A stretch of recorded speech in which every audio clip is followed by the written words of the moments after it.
ইউনূসের ইচ্ছা জামাত জিতে আসুক, তার জন্য তিনি একটা গণভোট করছেন। সেখানে হ্যাঁ এর জন্য তিনি সরকারি প্রচার মাধ্যমকে পুরোপুরি কাজে লাগিয়ে দিয়েছেন এবং সব দলকে একেবারে মাঠে নামিয়ে দিয়েছেন, মানে জামাত এনসিপি কে মাঠে নামিয়ে দিয়েছেন। এখন প্রথম দিকে তারেক রহমান হ্যাঁ এর পক্ষে চাপ দিয়ে হ্যাঁ এর পক্ষে ভোট দেওয়ার কথা বলেছিলেন, পরবর্তীকালে তিনি এ ব্যাপারে কিন্তু চুপ করে যান, তিনি আর কোনো কথা বলেননি। এখন ব্যাপারটা হচ্ছে, ভারতের একটাই দাবি ছিল, সেটা হচ্ছে অন্তর্ভুক্তিমূলক নির্বাচন, অংশগ্রহণ, সর্বাত্মক অংশগ্রহণ এবং অন্তর্ভুক্তিমূলক নির্বাচন। এবং সেই মতো সমস্ত দেশ কিন্তু এক সুরে গাইছিল যে অন্তর্ভুক্তিমূলক নির্বাচন করতে হবে।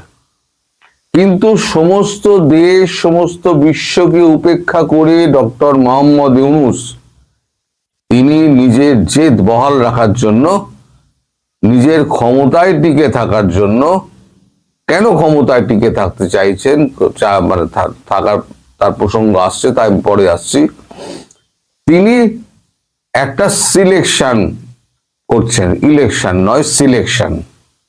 সেখানে জামাতকে তিনি নিয়ে এলে জামাতের থেকে প্রধানমন্ত্রী করে তিনি রাষ্ট্রপতি হবেন, এরকম একটা তার মনের গোপন ইচ্ছে আছে।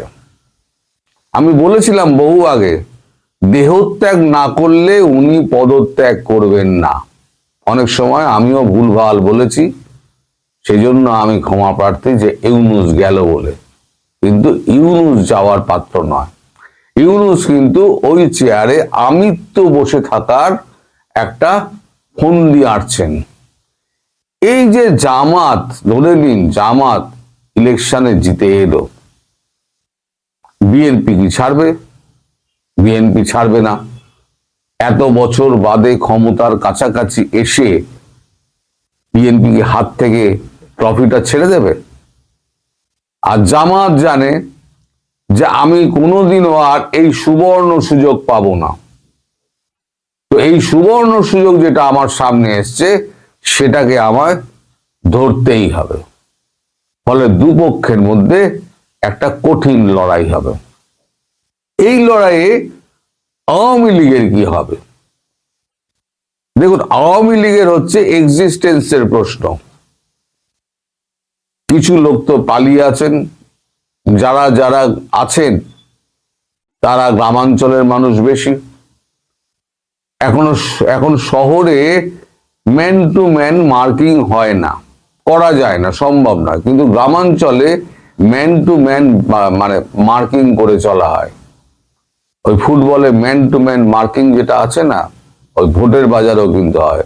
কোন বাড়ি থেকে ভোট দিতে গেল কে, কে গেল না, সব কিন্তু হিসেব করা হয়। সুতরাং তারা এক্সিস্টেন্সের জন্য হয়তো ভোট দিতে যাবেন, সম্ভবত তারা ওই গণভোটে নাই ভোট দেবেন এবং যে যার এলাকা অনুযায়ী বাঁচার জন্য কেউ বিএনপি, কেউ জামাতকে ভোট দিতে পারেন। এটা আমার ধারণা, আমি ভুল হতে পারি, ঠিকও হতে পারি। এখন তাদের যা অবস্থা, আমি যদি এই অবস্থার মধ্যে পড়তাম আমিও হয়তো সেটাই করতাম, কারণ আমার কাছে পরিবার আগে, নিজের প্রাণ আগে। যা হারিয়েছি তো হারিয়েছি, যেটুকু আছে সেটুকু তো থাক, পরে যা হবে দেখা যাবে। এখন যখন যে এই ভোটে যে হারবে, ক্ষমতার কাছাকাছি গিয়েও যে মেডেলটা পাবে না বা ট্রফিটা পাবে না, সে কিন্তু অপর পক্ষকে ছাড়বে না, অপর পক্ষকে একেবারে তুলোধনা করতে চাইবে। আমি যে আপনাদেরকে বহুদিন আগে বলেছিলাম, আমি বরাবরই বলছি ভোট হবে না, ইলেকশন হবে না। ইলেকশন কিন্তু হচ্ছে না, সিলেকশন হচ্ছে, এটাকে বলুন সিলেকশন। তো যাই হোক, এই সিলেকশনে ইউনূস যাকে বেছে নেবেন এখন বেছে নেওয়ার ব্যাপারেও কিন্তু অনেক কিন্তু জিজ্ঞাসা রয়েছে। আগেই উনি গিয়ে রেখে দিয়েছেন যে ফল প্রকাশে কিন্তু দেরি হতে পারে। তার মানে ইলেকশনে যে রিগিং গুলো হবে, আপনাদের ভাষায় ইঞ্জিনিয়ারিং যেগুলো হবে, সেইগুলো যদি দেখা যায় নায়ের পক্ষে যদি হয়, তাহলে পক্ষে এই ইউনিসের কাছেও সেটা বিপদের কারণ হয়ে যাবে। ইউনিসের অবস্থা খারাপ হবে। তার কারণ আপনারা সবাই জানেন, নতুন করে ব্যাখ্যা করার কিছু নেই। আর যদি হ্যাঁ হয়, সেখানে যদি বিএনপি এবং ভোটে যদি বিএনপি জেতে, তাহলে ইউনুসের কপালে অনেক দুঃখ আছে। আর জামাতকে যদি নিয়ে আসতে পারেন কোন রকমে, তাহলে উনি সেফ। কিন্তু 180 দিনের আগে উনি ক্ষমতা ছাড়বেন না, উনি বলে দিয়েছেন। ওই জন্যই উনি জাপান সফর না কোন সফরের একটা প্ল্যান করে রেখে দিয়েছেন, কারণ উনি তো থাকবেন। এই 6 মাসটা এবার কত মাসে গিয়ে দাঁড়ায় সেটা দেখবেন। এবার আসি যে ভোট পর্ব মিটে যাওয়ার পর দেখবেন, আমি যেটা বলেছিলাম, একটা রক্তক্ষয়ী সংগ্রাম হবে। একটা বিএনপি আর জামাতের মধ্যে একটা রক্তক্ষয়ী সংগ্রাম হবে। এ বলবে ভোট রিগিং করেছে, ও বলবে ভোট রিগিং করেছে। ভোটটা শেষ হতে দিন, তাহলেই দেখতে পাবেন। আমি বহুদিন আগে থেকে বলছিলাম যে দূর থেকে বসে গ্যালারিতে বসে খেলা দেখুন, এই খেলা দেখুন, কিন্তু খেলা দেখার সময় হয়ে গেছে। এরা নিজেরা মারপিট করে মরবে। কিন্তু ভারত কি করবে? ভারত এতদিন ধরে শুধু চুপটি করে অপেক্ষা করছিল। আমি বারবার বলেছি, ভারত চাইছে ভোটটা হয়ে যাক, নির্বাচনটা কি হয় দেখা যাক। নির্বাচন যখন প্রহসনে দাঁড়িয়ে গেছে এবং আওয়ামী লীগের অন্তর্ভুক্তি যখন হয়নি, ভারতের একটাই অনুরোধ ছিল অন্তর্ভুক্তিমূলক নির্বাচন, সেটা যখন হয়নি, নরেন্দ্র মোদী কিন্তু উপেক্ষা হলেন না। এমন কেউ নেই বিশ্বে তাকে উপেক্ষা করেছে, তিনি তার জবাব দেননি। সুতরাং ইউনুসের কপালে কিন্তু এই উপেক্ষার উপযুক্ত জবাব কিন্তু অপেক্ষা করছে। এখন সময় বলে দেবে কবে, কিভাবে এবং কোন প্রকারে। আর কখনোই আশা করবেন না যে 3-4 দিনের মধ্যেই অ্যাকশন শুরু হয়ে যাবে, অথবা প্ল্যান বি প্ল্যান সি যে কোনো একটা আরম্ভ হয়ে যাবে। সময় লাগবে। নরেন্দ্র মোদী সময় নেন, কিন্তু যা করেন পাকাপোক্ত করেন।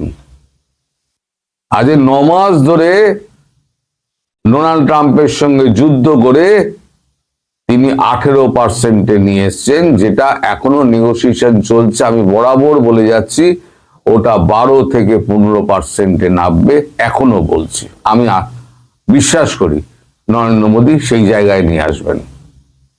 আর আপনাদের ইউনুস কি করলেন? ইউনুস তিনি একেবারে পায়ে পড়ে তিনি একটা গোপন একটা এগ্রিমেন্ট করলেন, নন ডিসক্লোজার এগ্রিমেন্ট। আর আমাদের যে এগ্রিমেন্ট হচ্ছে, আমরা তো পরিষ্কার জনগণের সামনে তুলে দিচ্ছি। নন ডিসক্লোজার এগ্রিমেন্ট কি? ভারত মানে বাংলাদেশকে একেবারে পথে বসিয়ে একেবারে কলোনি বানিয়ে দিচ্ছে আমেরিকার। আমার কাছে শুনুন কি কি আছে ওই এগ্রিমেন্টের মধ্যে। আপনার ভুট্টা নিতে হবে, চাল নিতে হবে, গম নিতে হবে, চিনি নিতে হবে, সয়াবিন নিতে হবে, এবং যে ধানের বীজ, মডিফাইড ধানের বীজ আপনাদেরকে বসাতে, চাষিদের বসাতে হবে। এই মডিফাইড ধানের বীজ কি, একবার যদি ওই বীজ আপনি মাটিতে পোতেন, ওই বীজের থেকে কিন্তু বীজ হয় না। আমাদের যেমনি সাধারণ আমরা যা চাষ করি, বীজের থেকে আমরা বীজ নিয়ে নিই, বার করে নিই। জেনেটিক্যালি মডিফাইড যে বীজগুলো আছে, তাতে কিন্তু আপনাকে প্রতি বছর আপনাকে কিন্তু আমেরিকা থেকে বীজ আনতে হবে। তার মানে আমেরিকার কাছে আপনি দায়বদ্ধ হয়ে গেলেন। আমেরিকা যদি আপনাকে বীজ না দেয়, তাহলে আপনার দেশে শস্য ফলবে না, আর যে জমির এখন ওই জেনেটিক্যালি মডিফাইড বীজ যেখানে পুঁতবেন সেটা পুরো যাকে বলে বাংলা ভাষায় বাঁজা জমি হয়ে যাবে। ওখানে আপনি যাই চাষ করুন না কেন সে চাষ হবে না। ধান চাষ তো হবেই না, ভুট্টা চাষও হবে না। এবার এই যখন অবস্থা হবে, আমেরিকা থেকে আনার খরচা এবং এই মডিফাইড জেনেটিক্যালি মডিফাইড যে বীজ এবং ওই গরুর দুধ, মাংসাশী গরুর দুধ যেটা পাঠানো হবে এবং শাকসবজি যা পাঠানো হবে সব কিন্তু আমেরিকার কাছ থেকে নিতে হবে, না চীনের কাছ থেকে নিতে পারবে, না ভারতের কাছ থেকে নিতে পারবে। ভারতের কেউ যাবে আসবে না, ভারত পাঠাবে না। এই যে ভারত $3.5 ট্রিলিয়ন ইউরোপিয়ান ইউনিয়নের সঙ্গে করলো, এই আমেরিকার সঙ্গে $3 ট্রিলিয়ন ট্রেড এগ্রিমেন্ট করলো, এছাড়া আপনার কি বলে ব্রিটেনের সঙ্গে হয়েছে, অস্ট্রেলিয়ার সঙ্গে হয়েছে, আমাদের কলম্বোর সঙ্গে হয়েছে, রাশিয়ার সঙ্গে হয়েছে, চীনের সঙ্গে হয়েছে, সবার সঙ্গে হয়েছে। ভারতের তো অসুবিধে নেই। বাংলাদেশে কি 10-12 বিলিয়নের মাল গেল কি না গেল ভারতবর্ষে কেউ যায় আসে না। ভারতবর্ষ দিয়ে যাচ্ছিল কেন? যে ঠিক আছে সন্তুষ্ট রাখো যদি কোনো কাজ হয়, কিন্তু যে টেরা সে তো টেরাই। ওর আজন্ম এখানে থাকার একটা খায়েশ জন্মেছে। তো যতক্ষণ না পশ্চাৎ দেশে একটা কঠিন লাথি পড়ছে ততক্ষণ পর্যন্ত উনি কিন্তু যাবার বান্দা নন। আর এই একটা নির্বাচনকে ঘিরে যখনই রক্তক্ষয়ী সংঘর্ষ হবে, আমার কথা মিলিয়ে নেবেন আজকে, সেটা 1 মাস বাদে হোক 2 মাস বাদে হোক, রক্তক্ষয়ী সংঘর্ষ যখন একটা চরম মাত্রা নেবে তখন দেখবেন ভারতের ভূমিকা। নরেন্দ্র মোদী তখন ওই দেশে ঢুকে কি তাণ্ডব করেন সেই দিন আপনারা নরেন্দ্র মোদীকে চিনবেন। আর ইউনূসের কি হাল হবে সেদিন ইউনূস দেখবে। এখন কাউকে পাত্তা দিচ্ছে না, ওর চোখের সামনে একটা পর্দা এসে গেছে, সেটা হচ্ছে আপনার ক্ষমতার পর্দা। সেই পর্দাকে সে সরাতে পারছে না, তাকে সম্পূর্ণভাবে একটা দুঃস্বপ্ন গ্রাস করে ফেলেছে। সে একটা স্বপ্নের জগতে রয়েছে। এই স্বপ্নের জগৎ থেকে যখন ধাক্কা খেয়ে বেরোবে না, তখন ইউনূসের সামনে ফাঁসির দড়িতে ঝুলবে। আমার কথা মিলিয়ে নেবেন, এক বিন্দু বাড়িয়ে আমি বলছি না। আমি তাহলে বলতাম কাল পরশুই হবে, কাল পরশু হবে না, অপেক্ষা করতে হবে আপনাদের। আর গ্যালারিতে বসে খেলা দেখুন, একটা রক্তক্ষয়ী সংগ্রাম আর সামনে আসছে। এটা হতেই হবে, হতেই হবে। কারণ বিএনপি যদি ক্ষমতায় আসে তাহলে ইউনূসকে কাঠগড়ায় তুলবে, আর জামাত যদি ক্ষমতায় আসে এতদিন বাদে জামাত তাহলে ইউনূসকে রাষ্ট্রপতি করবে। আর ইউনূস এত তাড়াতাড়ি গদি ছাড়বে না। ইউনূস প্রথমে বলে দিয়েছে 180 দিন আমার থাকতে হবে, তারপরে সেটা আবার কারণ দেখিয়ে আবার বেশি দিন থাকতে চাইবে।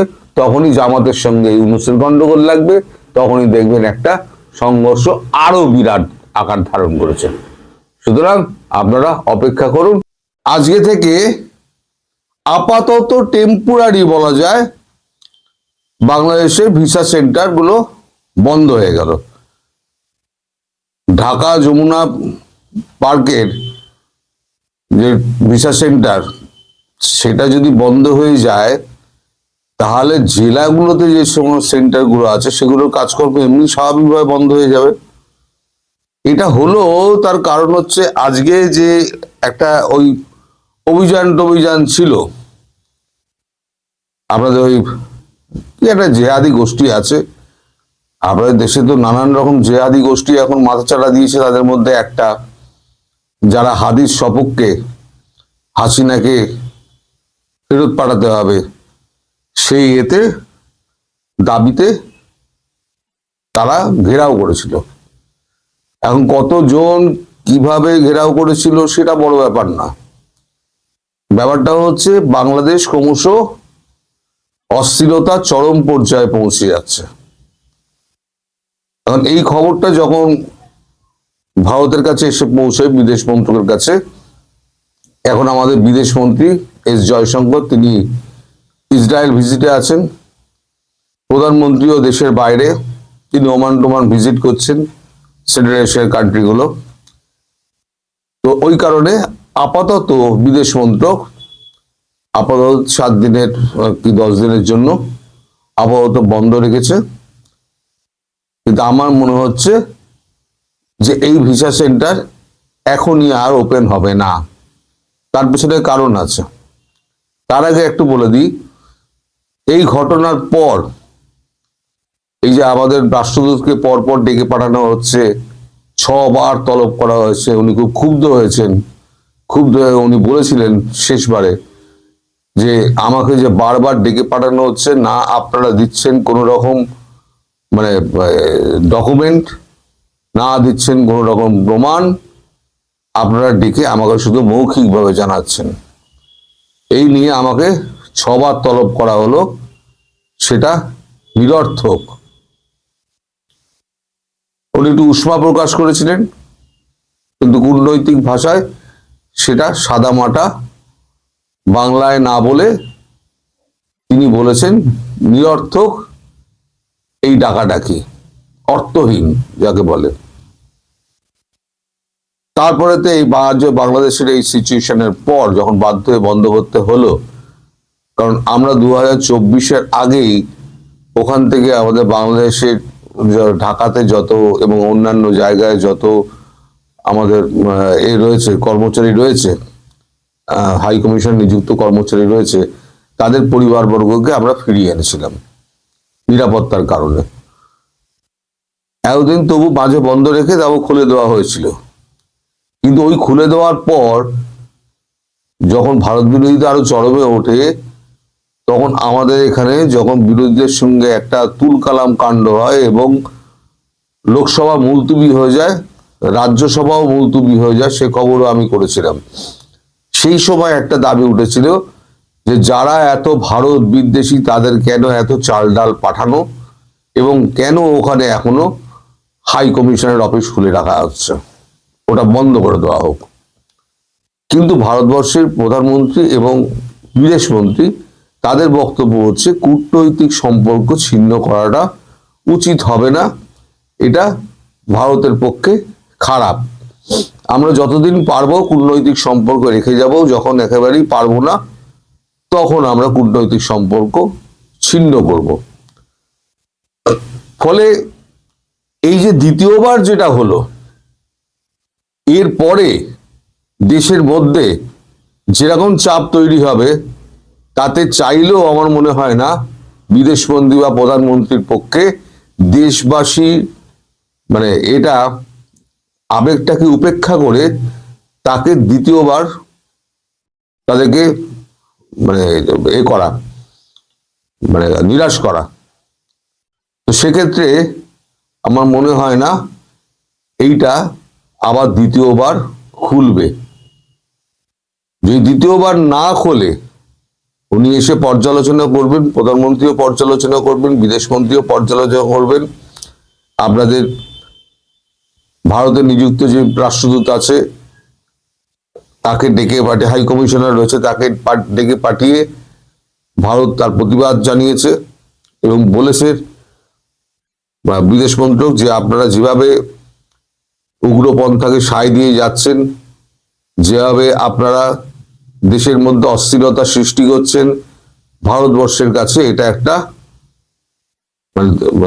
এ হয়ে দাঁড়াচ্ছে, মানে কি বলবো, ভারতবর্ষের টার্গেট হিসেবে পরিণত হয়ে যাচ্ছে। এখন সেটা ভারতবর্ষ সেটা সহ্য করবে না। ফলে আপনি আপনার সরকারকে বলুন যাতে এই ধরনের কাজকর্ম যাতে অবিলম্বে বন্ধ হয় এবং আমাদের কূটনৈতিক যারা এরা আছে তাদেরকে যেন অনর্থক বিরক্ত না করা হয়, অন্যথায় আমরা অন্য ব্যবস্থা নেব। এরপরে সিদ্ধান্ত নেওয়া হয় যে একদম বন্ধ করে দাও। বন্ধ করে দাও মানে একদম বন্ধ করে দাও মানে আপাতত বন্ধ করে দাও। এবার বিদেশ মন্ত্রী ফিরুক, প্রধানমন্ত্রী ফিরুক, ওনারা ফিরলে পরে তারপর ওনাদের সঙ্গে কথাবার্তা বলে তারপরেতে আবার নতুন করে মতামত নেওয়া হবে। কিন্তু এবারে বিরোধীরা, আমার মনে হয় ভারতবর্ষের যে বিরোধী দলগুলো রয়েছে তারা কিন্তু কট্টর বাংলাদেশ বিরোধী, কট্টর বাংলাদেশ বিরোধী। তারা যেমন শেখ হাসিনা মানে কে ভালোবাসেন, তেমনি ততটাই ঘৃণা করেন এই বর্তমান বাংলাদেশ সরকার এবং বর্তমান এই জিহাদি যারা রয়েছে, যারা বাংলাদেশকে অস্থির করে রেখে দিয়েছে এবং ভারতবর্ষের মাথা ব্যথার কারণ হয়ে রয়েছে, তাদের বিরুদ্ধে তারা বিষোদ্গার করতে ছাড়েন না কেউ। এবং এই ঘটনার পরিপ্রেক্ষিতে আবার যখন একটা লোকসভার যখন অধিবেশন এখন শুরু হবে, তখন প্রধানমন্ত্রী ফিরে এলে বা বিদেশমন্ত্রী ফিরে এলে তখন এই ইস্যুটি আবার উঠবে, বিতর্ক এটা উঠবে, বিতর্ক সভায় উঠলে পরে একেবারে সরকারের একেবারে তুলোধনা করে ছেড়ে দেবে। ফলে সরকারকে এবার ওখান থেকে হয়তো পিছিয়ে আসতে হতে পারে তার সিদ্ধান্ত থেকে। সেক্ষেত্রে যদি বাংলাদেশের ভিসা যদি বন্ধ হয়ে যায়, তাহলে বলুন এবারেতে যারা এই সামান্যতম ভিসা টিসা পাচ্ছিলেন, অসুস্থ রোগী যারা ভিসা টিসা পাচ্ছিলেন, তাদের কি হবে?